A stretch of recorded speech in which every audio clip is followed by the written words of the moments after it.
ఆదిలాబాద్ జిల్లా ఉట్నూరులో ఇంకా పరిస్థితి చల్లారినట్టు కనిపించడం లేదు. రెండు వర్గాల మధ్య ఘర్షణ తీవ్ర ఉద్రిక్తతకు దారితీసింది. అదుపు చేసేందుకు ప్రయత్నించే పోలీసులపైన దాడి వరకు వెళ్లింది. దీంతో పోలీసులు టియర్ గ్యాస్ ప్రయోగించాల్సి వచ్చింది. అయినా అక్కడక్కడ అల్లర్లు జరగడంతో 144 సెక్షన్ విధించారు పోలీసులు. మళ్లీ ఎలాంటి ఆందోళనలు జరగకుండా ముందస్తు జాగ్రత్తలు తీసుకుంటున్నారు.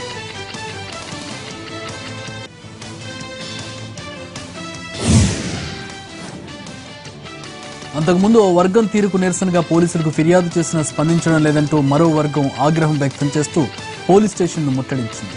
పోలీసులకు వ్యతిరేకంగా నినాదాలు చేశారు. షాపులపైకి రాళ్లు రువ్వారు. ఈ దాడిలో ఎస్పీ, ఏఎస్పీ, డీఎస్పీలకు గాయాలయ్యాయి. ఈ ఘటనలో కొందరు నిందితులను పోలీసులు అరెస్ట్ చేశారు.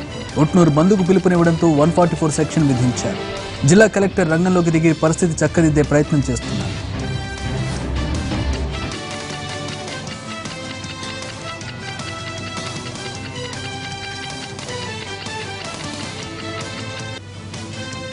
ఉట్నూరులో పరిస్థితి పూర్తిగా అదుపులోకి వచ్చేంత వరకు 144 సెక్షన్ అమల్లో ఉంటుందన్నారు పోలీసులు. ప్రస్తుతం అక్కడ పరిస్థితిని మా ప్రతినిధి సారంగపణి అందిస్తారు.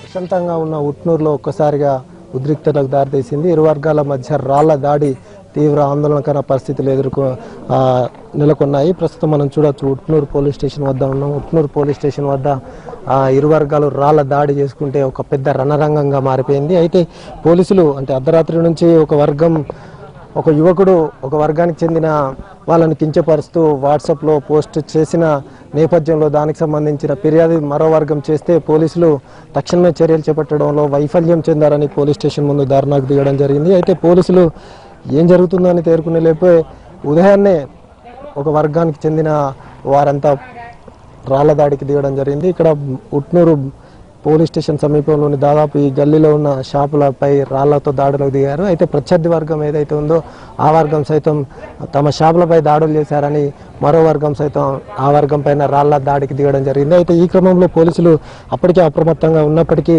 పరిస్థితి అప్పటికే చేయి దాటిపోయిన పరిస్థితి మనం చూసామైతే రాళ్ల దాడులతో పాటు సీసాలు, తర్వాత ఇతర 1-2 చోట్ల నిప్పు పెట్టే ప్రయత్నాలు కూడా జరిగింది. అయితే దీనికి సంబంధించిన వివరాలు తెలుసుకున్న వెంటనే జిల్లా ఎస్పీ కావచ్చు, ఏఎస్పీ కావచ్చు ఉట్నూరుకు చేరుకొని ఉటాహటుగా ఏం జరుగుతుందో అనే పరిస్థితిపై పూర్తిస్థాయి సమీక్ష చేయడం జరిగింది. అయితే భారీ బలగాలు మోహరించినప్పటికీ అయినా 2-3 దఫాలుగా ఇరు వర్గాలు రాళ్ల దాడికి దిగడం, పోలీసులు కంట్రోల్ చేసే ప్రయత్నంలో ఎస్పీకి కావచ్చు, జిల్లా ఎస్పీ శ్రీనివాస్ కావచ్చు, ఏఎస్పీ పనసారెడ్డితో పాటు డిఎస్పీ కూడా గాయాలైన పరిస్థితి ఇక్కడ ఉంది. అయితే 2 సార్లు పోలీసులు ఎంతకీ ఈ వర్గాలు కంట్రోల్ కాకపోవడం మూలంగా పోలీసులు టియర్ గ్యాస్ ప్రయోగంతో పాటు లాఠీ చార్జీ కూడా చేసినప్పటికీ ఇరు వర్గాలు మాత్రం వెనక్కి తగ్గలేదు. ఆందోళనకారులను ఎప్పటికప్పుడు కొంతమందిని అదుపులో తీసుకున్నప్పటికీ మాత్రం పరిస్థితి మాత్రం అదుపులోకి రాని పరిస్థితి ఉంది. అయితే ఎప్పుడు సైలెంట్గా ఉండే ఉట్నూరు ప్రాంతంలో ఒక్కసారిగా ఉద్రిక్త వాతావరణం నెలకొనడం పోలీసులు కొంత ఊహించని పరిణామం అని చెప్పచ్చు. అయితే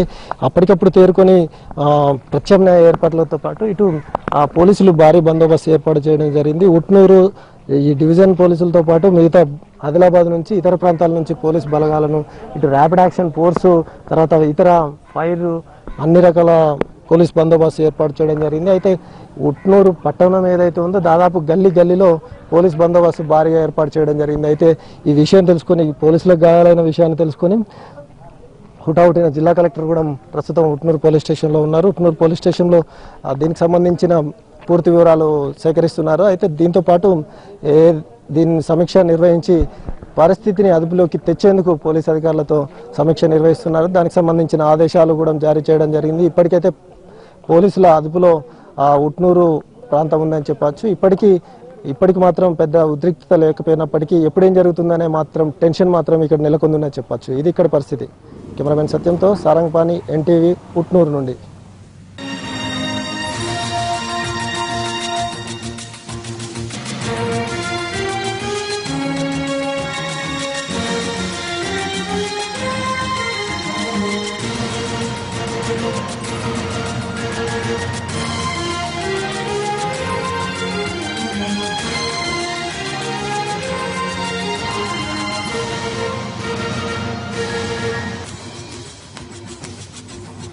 బ్రేకింగ్ చూస్తున్నాం. ఎంపీ సీఎం రమేష్ తనపై దాడి చేశాడంటూ ఓ ఉద్యోగి ఫిర్యాదు చేశాడు. విద్యుత్ లైన్ మరమ్మతులో భాగంగా స్థానిక లైన్మెన్ కొన్ని చెట్లను నరికాడు. విషయం తెలుసుకున్న సీఎం రమేష్ అక్కడికి చేరుకుని తనపై దాడి చేశాడని ఆ linemen Vijay Kumar ఆరోపించాడు.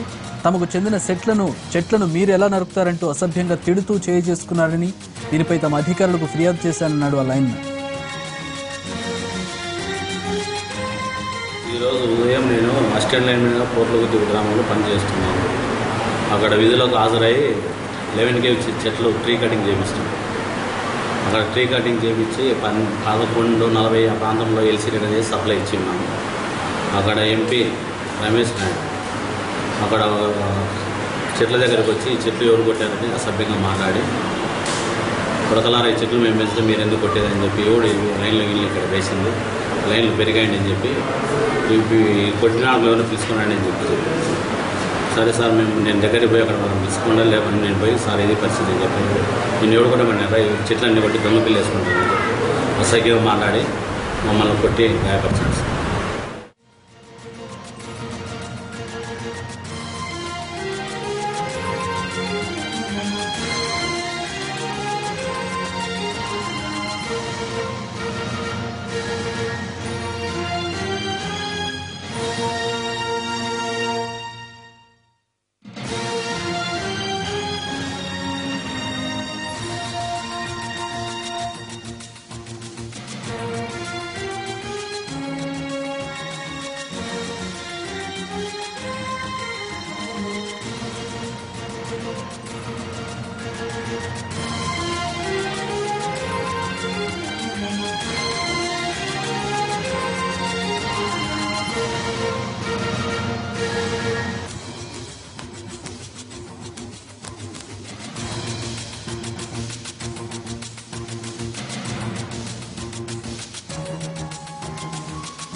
MP CM Ramesh తనపై దాడి చేశాడంటూ ఓ ఉద్యోగి ఫిర్యాదు చేశాడు. విద్యుత్ లైన్ మరమ్మతులో భాగంగా స్థానిక లైన్మెన్ కొన్ని చెట్లను నరికాడు.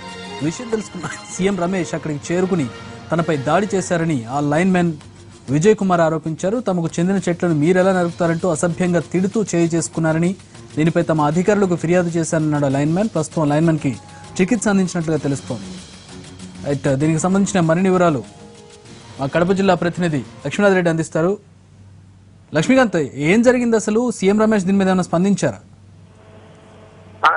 వాస్తవానికి పోర్లగుత్తి సీఎం రమేష్ గ్రామంలో అన్ని అభివృద్ధి కార్యక్రమాలను సీఎం రమేష్ కుటుంబమే గత 2 దశాబ్దాలుగా నిర్వహిస్తున్న నేపథ్యం. అయితే రోడ్డుకి ఇరువైపులా చెట్లు పెద్ద ఎత్తున ఉండటంతో విద్యుత్ శాఖ ఇటీవల జరుగుతున్న ఈదురుగాల నేపథ్యంలో విద్యుత్ అంతరాయం ఏర్పడుతుందన్న ఉద్దేశంతో వాటిని నరికేందుకు సిబ్బందిని నియమించింది. ఈ నేపథ్యంలోనే సిబ్బంది విద్యుత్తును నిలిపివేసి ఆ చెట్లను నిర్మూలించే కార్యక్రమం చేపట్టారు. అదే సమయంలో అటుగా వెళ్తున్న సీఎం రమేష్ ఈ చెట్లను నరుకుతుండడాన్ని చూసి విద్యుత్ అధికారులను ప్రశ్నించారు. ఈ నేపథ్యంలోనే ఆ లైన్మెన్ విజయ్ కుమార్ దీనికి సమాధానం చెప్తుండగా తననే ఎదిరిస్తావా అంటూ లైన్మెన్ ను పై దాడి చేసినట్లు బాధితులు ఆరోపిస్తున్నారు. అయితే చుట్టూ గ్రామస్తులు కూడా ఇదే అంటున్నారు. చెట్లు ఎంతో కాలంగా పెంచుకుంటున్న చెట్లను విద్యుత్ శాఖ నిర్లక్ష్యంగా కొట్టివేయడం ద్వారా తమకు ఇబ్బందులు ఎదురవుతాయని చెప్తున్నా కూడా విద్యుత్ శాఖ ఉద్దేశపూర్వకంగానే చెట్లను తొలగిస్తోందని గ్రామస్తులు కూడా ఆరోపిస్తున్న నేపథ్యం. మొత్తానికి విద్యుత్ లైన్మెన్ ను ప్రత్యక్షంగా దాడి చేశాడని లైన్మెన్ ఆసుపత్రిలో మీడియాతో మాట్లాడుతూ చెప్పడం జరిగింది. అయితే ఈ విషయంపై సీఎం రమేష్ సంప్రదించేందుకు ప్రయత్నించగా తను ఎలాంటి దాడికి పాల్పడలేదని దాన్ని హెచ్చరించారని చెప్తున్నారు Chakri. Right, thanks for the updates Lakshmikanth.